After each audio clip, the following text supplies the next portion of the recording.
One day, Edward was in the shed where he lived with the other engines. They were all bigger than Edward and boasted about it. "The driver won't choose you again," said Gordon. "He wants strong engines like us." But the driver and fireman felt sorry for Edward. "Would you like to come out today?" "Oh, yes, please," said Edward. So they lit his fire, made lots of steam, and Edward puffed away. The other engines were very cross at being left behind.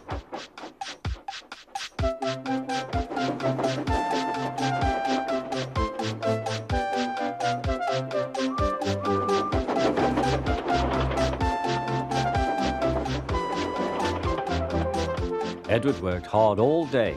The coaches thought he was very kind, and the driver was very pleased.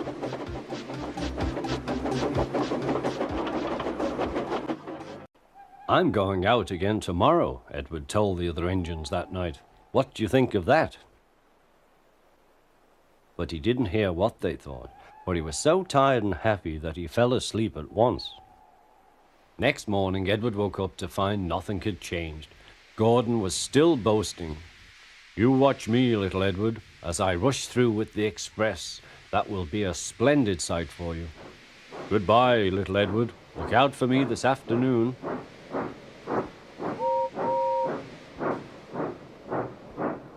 Edward went off to do some shunting. Edward liked shunting. It was fun playing with trucks. He would come up quietly and give them a push. Then he would stop and the silly trucks would go bump into each other. "Oh!" they cried. "Whatever is happening?"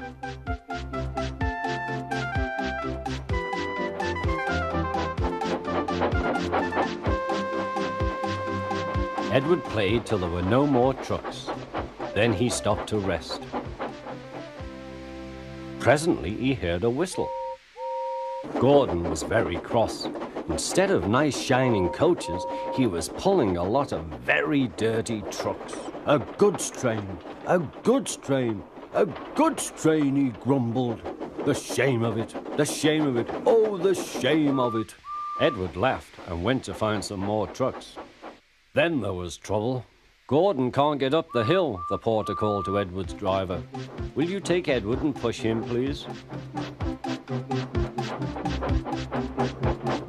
They found Gordon halfway up and very cross. His driver and fireman were talking to him severely. "You're not trying." "I can't do it," said Gordon. "The noisy trucks hold an engine back so." Edward's driver came up. "We've come to push." "No use at all," said Gordon. "You wait and see," replied Edward's driver. They brought the train back to the bottom of the hill.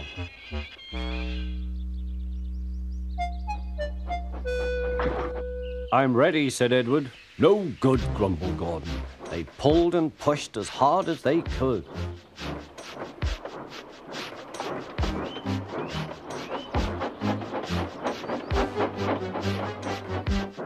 "I can't do it, I can't do it, I can't do it," puffed Gordon. "I will do it, I will do it, I will do it," puffed Edward. Edward pushed and puffed and puffed and pushed as hard as ever he could. And almost before he realized it, Gordon found himself at the top of the hill. "I've done it, I've done it, I've done it," he said proudly. He forgot all about Edward and didn't wait to say thank you.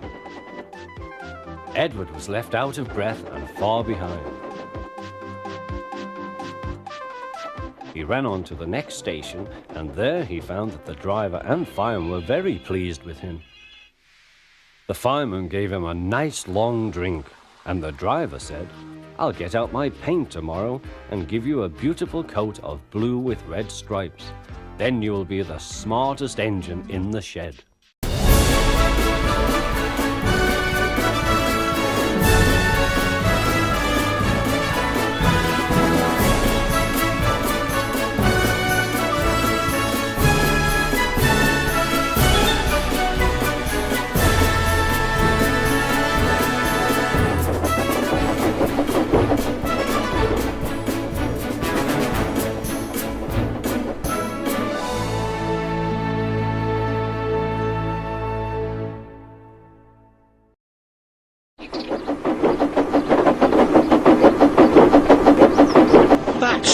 strange, he exclaimed. I'm on the branch line. Oh, hell!